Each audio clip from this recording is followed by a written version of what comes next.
Skeptic, Graphs and Networks, the podcast exploring how the graph data structure has an impact in science, industry, and elsewhere. Welcome to another installment of Data Skeptic, Graphs and Networks. Today, a topic you might not think would show up in this season. We're going to talk largely about A/B testing. But it turns out in social networks, it's not straightforward how to do an A/B test. Asaf, had you considered this problem before in your own life? Yes, I have. I have a friend on Facebook, Dror Goldin, who does A/B testing and mentioned to me the challenges of A/B testing on networks because everything is connected. In the case of A/B testing, we want two separate groups, right? We want the test group and the control group.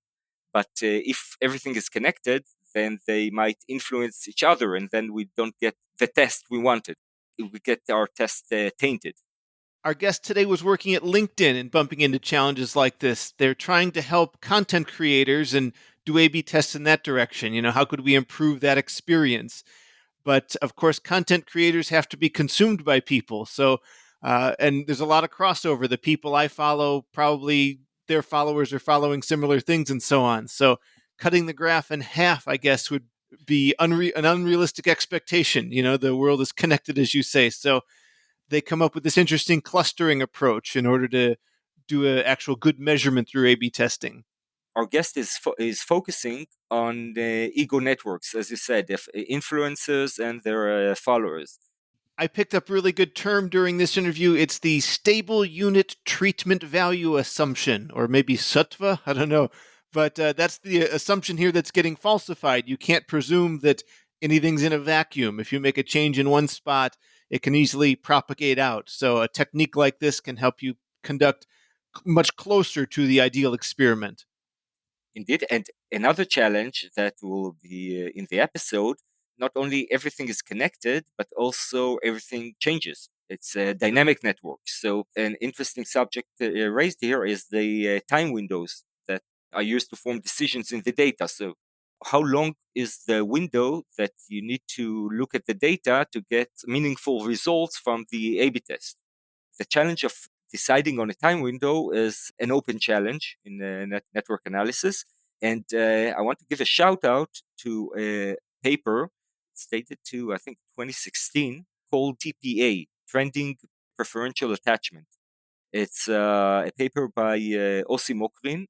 This paper shows that every network has its own tempo. Tempo like music, I guess that's why they picked that, yeah? You can say also rhythm. Some networks change all the time, but some networks are changing, but less quickly.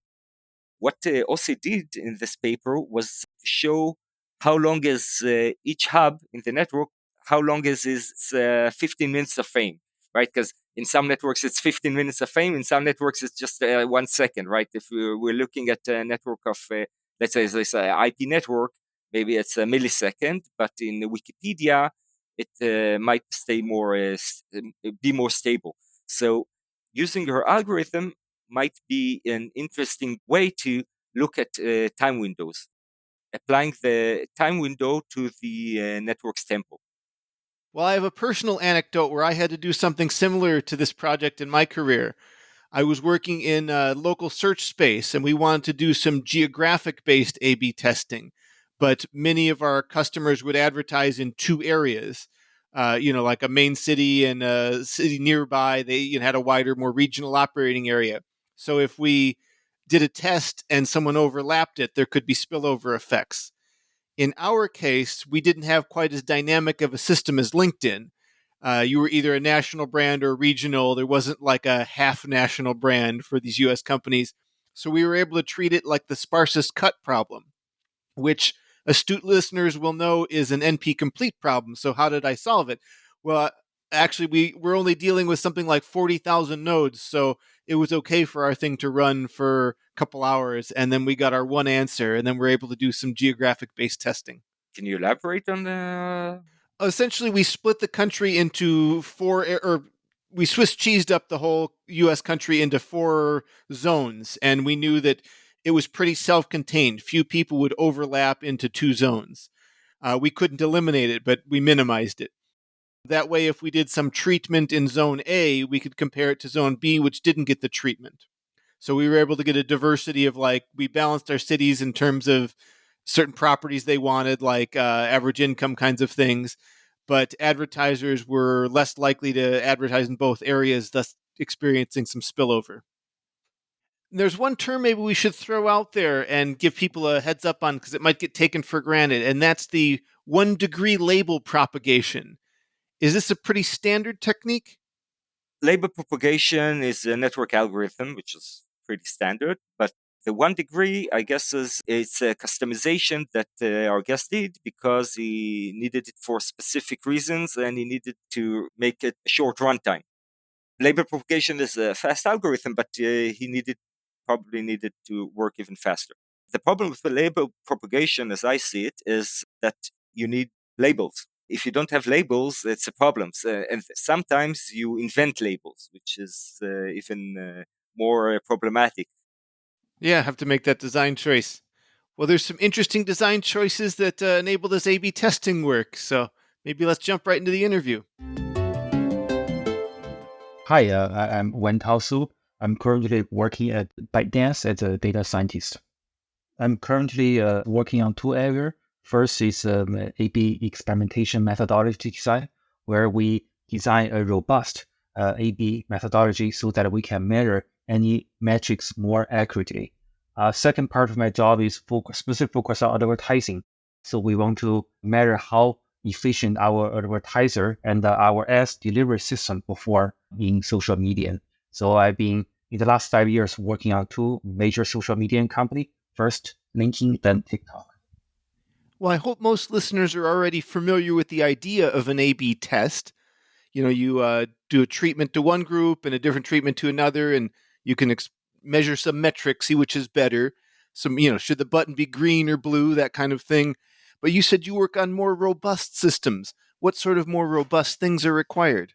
Yeah, you make a good example of a typical classical A/B experiment where we assign, say, 50% of the website readers to treatment, which could be a UI design or could be a more complex feed ranking model. For example, back at LinkedIn, where I used to work for 4 years, we developed AI models to rearrange the type of post that viewer will read so that we can get a different idea of how efficient our feed relevancy to the users. So we are testing different models. So we have two, for example, AI model. One is treatment, one is control. We randomly split the LinkedIn users to 50% treatment, 50% control, so that the users could have a different experience on our feed. So that's a more, I would say, a more complex A/B test. And in a situation like that, whether it's the specific things you did there or maybe in general, what are you trying to optimize for? For the business part, we are trying to optimizing always two things. In my personal view, one is revenue. We create a maximum profit for any social media platform. The second, which is equally important, is to maximize the user experience so that user can enjoy viewing our social media website. So that's a business metric optimization. For my job, A/B experimentation methodology designer, I am optimizing the accuracy of our measurement because in real life, the situation could be very different from theoretical world where it's very easy to see we randomly assign, say, 1 billion LinkedIn user to treatment control, but in reality, there are lots of nuance that we need to deal with. Actually, the paper we are going to discuss is focusing on one such nuance. In terms of user experience, how do you measure that? We measure how engaged the users with the platform. For example, did the user actually spend some time to view the post duration time? As an example, a more engaged metric, including some better action, like what we are really familiar with, the likes, shares, comments. It really shows that the user get valuable information from our social media. Yeah, in a social setting, you have not just, well, maybe we say something like e commerce. I don't feel like I'm in the store with other customers. Maybe I see what other people are buying or something like that, but it's sort of a solo experience versus a social network. It's all about the interactions. How does that complicate an A/B test?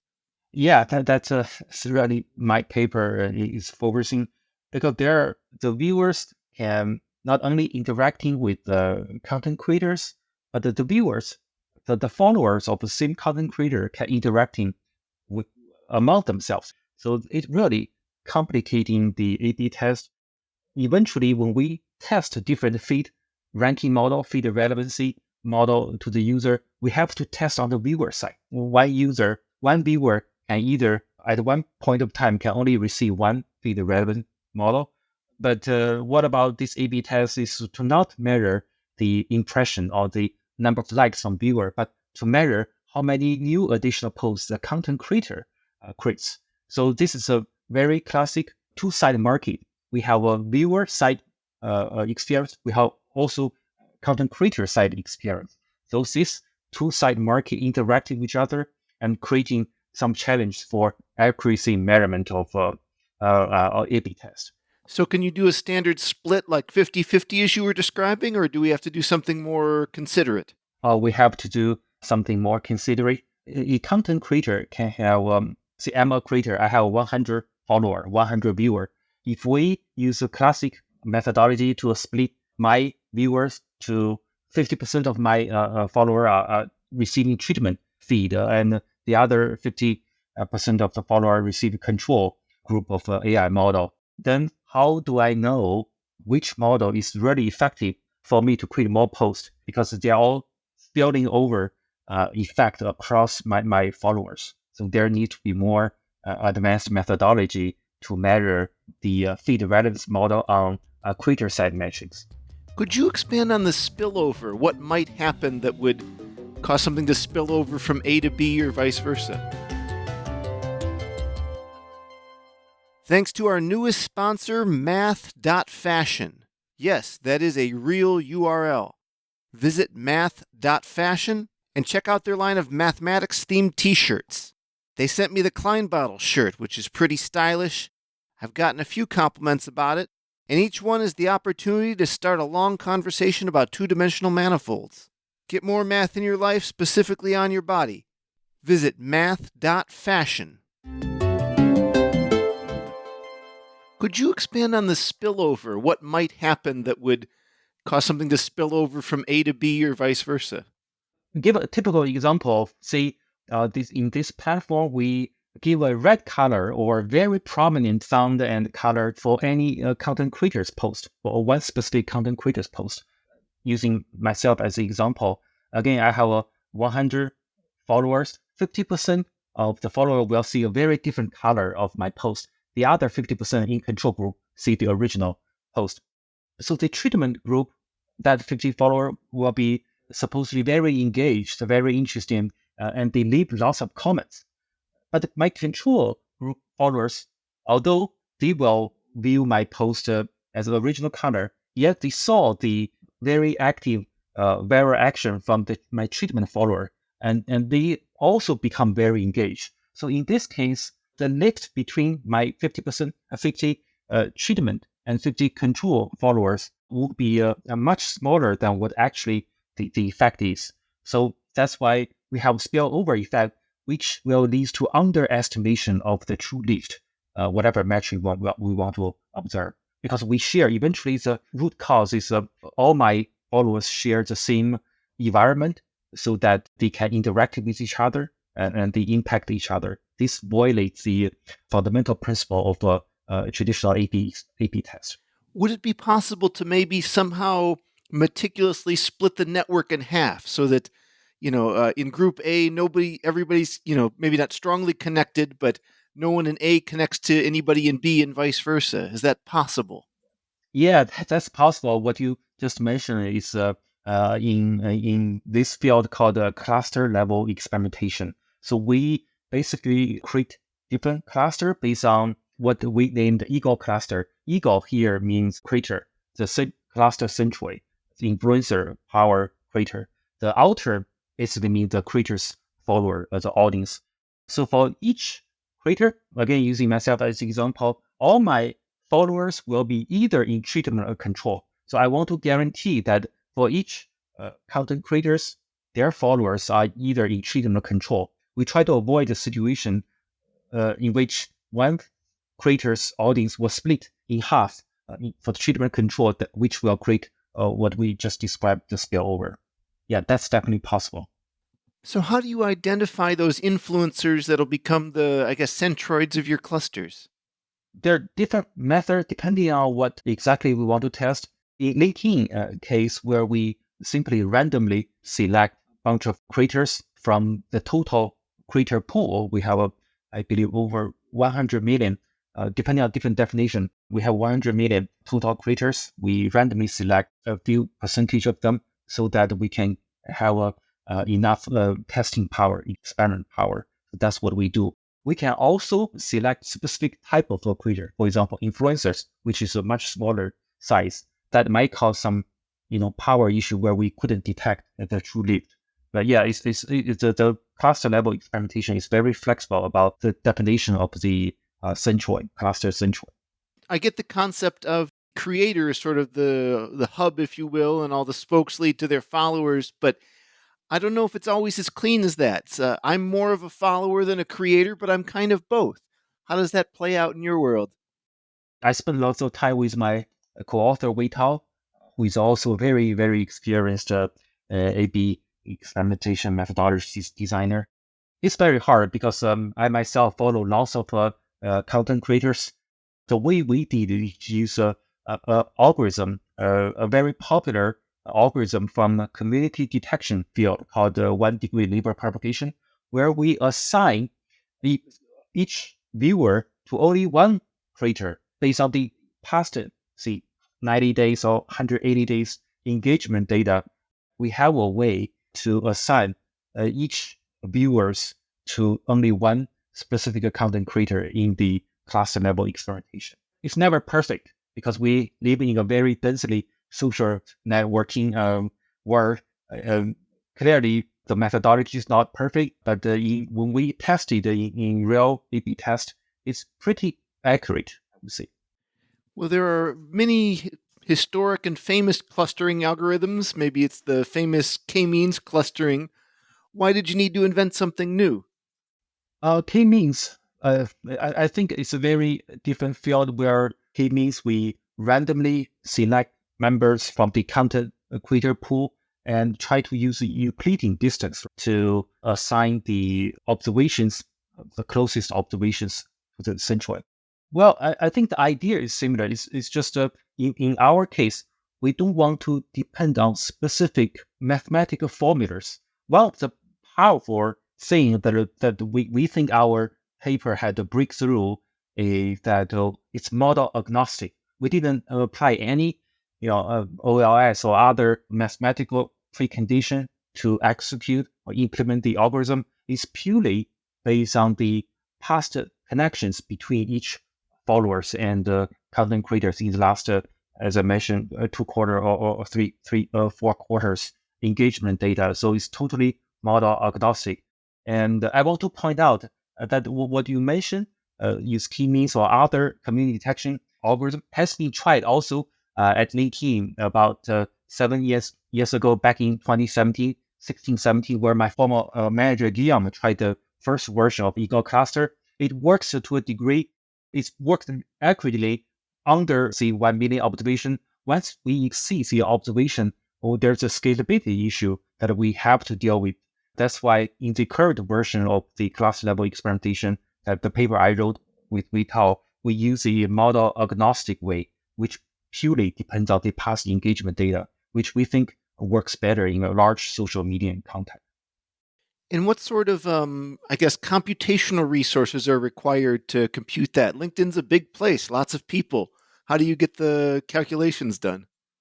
Although I'm a data scientist, my background is the computer science. I also used to be a software engineer before, so I know scales of transforming the terabytes of data. So at LinkedIn, at that time, we use Scala Spark, a big data technology, to transform the data to make sure that it gives us the result as soon as possible. That's also one of the reasons we give up using the model-dependent algorithm.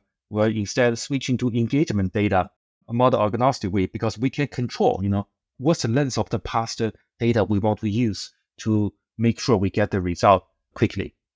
In terms of the time window, is there any optimization to do there? Maybe 1 quarter versus 4? Is there, I don't know, some advantage or difference in that choice? Yeah, we try lots of what we define as a network type to their impression.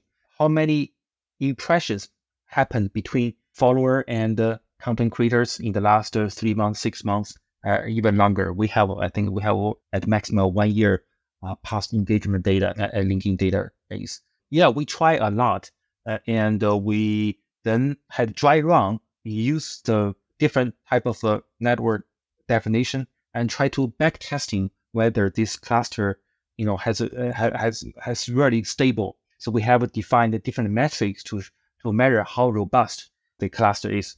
For example, spillover rate, stable rate, etc. The details. If your audience interested, you can check out my paper. So, in practice, is that something you would set and maybe keep the two groups for several months, or is it something you would revisit and relabel from time to time? From time to time, we need to relabel it because the network is developing very fast. A viewer can follow one creator closely, make lots of comment, and in 3 months, the viewer may switch to other content creators. So every time we want to test a new fit relevance model, we need to recreate the ego cluster. That's why and we put lots of thoughts on reusability of the tool, meaning that when AI engineer want to test a new AI model, give a user different rank of their feed, we want to apply the tool quickly and conduct the A/B test quickly. So basically, we shrink the time of generating the clusters from in the past more than 10 hours, say, to 2 to 3 hours. So I think that's a significant improvement and improve the faster iteration of our AI products. And do you end up with two groups for the whole network, or is it ABCDE test or something like that? When we have a cluster, we cluster hundreds of millions members to usually see 1 million clusters. Then we split the clusters to two usually treatment control. Each A/B test, we test one new version of the AI model. Clusters are a few orders of magnitude lower sample size than the total member level experiment. We really want to consider the experimentation power. We want to have a larger sample size for each testing variant. And is it feasible to run multiple different experiments in parallel? That's a good question. The answer is unfortunately no, because we want to make sure that when we conduct class level experiment, the viewer can have the same experience of their feed so that it won't get confused. So usually the class level experiment will take 2 to 3 weeks, well, ideally 3 to 4 weeks. So in that specific period of time, experimentation time, a user can only get access to one feed experience. That's the best for user engagement and the user experience. And then in terms of duration of experiments, I expect most people will think, oh, you want to reach statistical significance, which of course is important, but with the volume that a place like LinkedIn has, you probably get that very quickly, and maybe effect size is more interesting or something along those lines. How do you look at the duration by which you should run an experiment and when it's over? Every time when we conduct an important A/B test, we want to do the power analysis to see how much sample size we want to conduct. We would look at the past experiment, which would give us a metric called MDE, minimal detect effect, so that we know, given the certain size, certain amount of data, our user, what's the minimal effect or minimal metric leaps that our model could detect. And based on the past MDE and other information, we can derive the current sample size and experimentation length required. At LinkedIn case, I believe that at that time, 3 weeks is long enough to detect statistical significance for major metrics. Of course, the longer the better. We always want to hold the experiment longer so that we can be more confident about a new AI model versus old.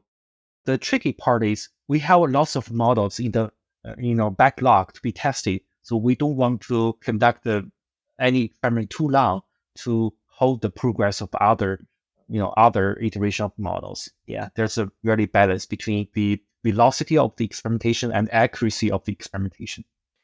And then, as we've kind of touched on, the network is dynamic, it's evolving and changing over time. I can't imagine the spillover is completely avoidable, but you're minimizing it through this process. Do you have any, I guess, quantitative way of looking at it? Yeah, basically, for example, as I hinted, we want to the algorithm called 1-degree label propagation want to assign all the follower or viewer of the same content creator in either treatment or control. But in reality, every viewer will have access to multiple creators' posts, comments, likes, share. It's very hard. The same content creators' follower will be in the same same experimentation environment. So there will be mistakes where, say, I'm the content creator, 80% of my follower treatment, the other 20% somehow in control group. That will create, again, spillover. So spillover is unavoidable in any social media company. In this case, I created a metric called loss rate, aka spillover rate, where in my case, in this specific content creator, we have a 20% loss rate because of what I mentioned, 20% of the follower become another variant group. So that eventually I average all the loss rate for each content creator. So we have an overall loss rate, which is a degree of spillover. So we use these metrics to test different algorithm and different definition of network type to lead us the best optimal cluster methodology. In most teams, most companies, things like that, it's a team, right? You are managing the experiment. Probably you didn't design the AI model that is being tested. But of course, the designer has some concern about it. They want to trust that this is the right approach. They're going to get a good measurement. Do you have to do a lot of communication around that? Definitely. LinkedIn, where I used to be, the leadership really encouraged the frequent communication between DS and AI and actually we at that time we are the data science and AI team are in the same main org, so we maintain a great communication. I took some time to explain because this sort of label degree propagation, this kind of community detection method, not every AI engineer is familiar with it. So I explain a lot about how the algorithm works. Also, I think one important thing is whenever we design a new algorithm, we need to figure out a way to validate. Validation process is equally important as the development. So we did lots of dry run to make sure the methodology is robust. And we did test the methodology in a real situation. Well, not a real A/B test, but in a more like a dry run simulated environment to make sure that the cluster is robust. Yeah, eventually we deployed the methodology and it worked pretty well in a few cases. Could you expand on some of that validation? One thing that comes to my mind is you could make the font size too small to read, and you would expect that to be a really bad treatment, but also a waste of the user's time. You want to be careful. How do you go through your validation? The validation is actually not going through A/B tests because that would be too expensive. Yeah, ideally, I agree with you that we use a small traffic. We thought about this method. We use a small traffic experiment, say 1%, to test the robustness of the cluster level experimentation. But still, it's very costly. What we did is to apply the cluster methodology to a moment, to a data like 1 month ago. Once we have the cluster, we simply observed how the cluster evolved, whether the cluster is robust. As you mentioned, that social media are very dynamic. Maybe a follower can follow one content creator, but later switch to another content creator. That's possible. So we create another metric besides the loss rate or spillover rate called the stable rate, which measures how stable our clusters are. Our observation is using this dry run non-experimentation or simulated environment, we find that our cluster is pretty robust in 3 to 4 weeks, basically within a month. So that's why also it determines our experimentation duration is about 3 to 4 weeks. Because longer than that, the quality of a cluster will decline because users switch around to different creators. So that's what we did. I think the approach with the 1 degree label propagation seems very sound. Is there anything else you considered? I don't know what a 2 degree propagation would be, but would that be somehow better? Right. The 1 degree label propagation, I should give credit to the 2008 paper, which is dramatically improve not only the accuracy but also the improve the computational cost, because essentially it's approximately O of n linear, near linear time complexity. The computational cost, time complexity is one major consideration because we have now, I believe LinkedIn has over 1 billion members, over 100 million active members. It's very hard to consider to try a more complex network structure because of the need to create a cluster level experiment quickly. In this case, we give more emphasis on the fast iteration of the experiment compared to the accuracy of the or the complexity of the methodology. But I do want to emphasize that we did try a few other algorithms, but the improvement of the cluster level accuracy is not worth the increasing computational cost. What happens to a new user during the experiment period? Yeah, the new user won't be involved in the experiment. So I assume it will be assigned to other. In the same time, we have a leftover, what we call the ego cluster leftover traffic, where what if members are not assigned to any cluster? Those members can be tested in other variant of the AI model. Well, let's imagine there's an alternative professional network, but they're not as concerned with testing methodology, and they're not going to apply a technique like this. Certainly, they're going to get spillover. Does that make things harder to measure, or could they get the wrong result, or what would be the consequence of ignoring work like yours? In this specific case, when we want to test any AI model or feature on viewer side, in this case, for the social media feed, we have to show the feed to viewer. We cannot only show the feed to content creator only, right? But we want to measure the metrics, the measurement metrics on creator side, another very different from experimentation unit. In this case, if we want to use a traditional A/B test, it's going to be very hard, almost impossible. I believe at LinkedIn before, I also mentioned this methodology in my paper with Tao, that we use like proxy metrics to measure how effectiveness of our viewer side metrics on the creator side metric. Let's just make up this example. For every 100 likes from viewer, how many additional posts that the content creator will be energized to create more? So this kind of what we call conversion ratio, right? How many likes, how many good constructive comments will encourage content creator to create more. Clearly, we know it's not linear, but if we don't conduct cluster level experimentation, I guess we have to turn to this type of proxy metrics to roughly give an idea of the creator side metric we want to measure.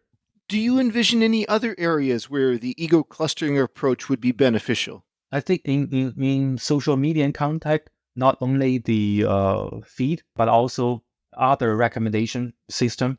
For example, people you may know, linking another very important AI type of AI model is that we recommend new members to each users. I think there's also opportunity to leverage this methodology. But I want to point out that LinkedIn maintain a very strong A/B experimentation team. Besides this cluster level experiment, there are also a great method for other great methods to be tested and also in production. So I think Eagle cluster best usage is in feed relevant. Absolutely, yeah. We all benefit from them, even if we don't know we're in them sometimes. Can you tell me anything about some of the projects you're working on currently? I'm recently moved to TikTok, which is also very dynamic product development. I'm working on two things, as I mentioned in the beginning. The continue to make sure we have a robust A/B experimentation methodology, not only from those traditional randomized control experiment perspective, but also some nuance that we want to address. To give an example, in ad space, there's cannibalization phenomenon that happen a lot between advertisers because we have a sort of limited budget and also, of course, limited number of impressions from our viewers. Different advertiser, different ads campaign always try to steal the limited ads inventory from each other. That would create another bias that we need to address. So one methodology, I know this is sort of beyond the scope of my paper, is called a budget split, where we split each ads campaign budget to 50-50%, so that we conduct whatever new AI model or new testing feature separately on each half of the budget. So budget split experimentation, I'm working a little bit on that. And another area working on model evaluation, because our AI engineer always developed great AI model with this especially GI space. But there's a big chunk of work that data scientist has a great responsibility is evaluate how the AI model works from different perspective. So yeah, that's still the two areas I'm working on. And is there anywhere listeners can follow you online? Yeah, I have a linking page. Although I need to update some of the information, feel free to follow my linking. Sounds good. We'll have some links in the show notes for listeners to follow up. Wentao, thank you so much for taking the time to come on and share your work. Yeah, thank you, Kyle, for having me. I hope our listener enjoy this talk show.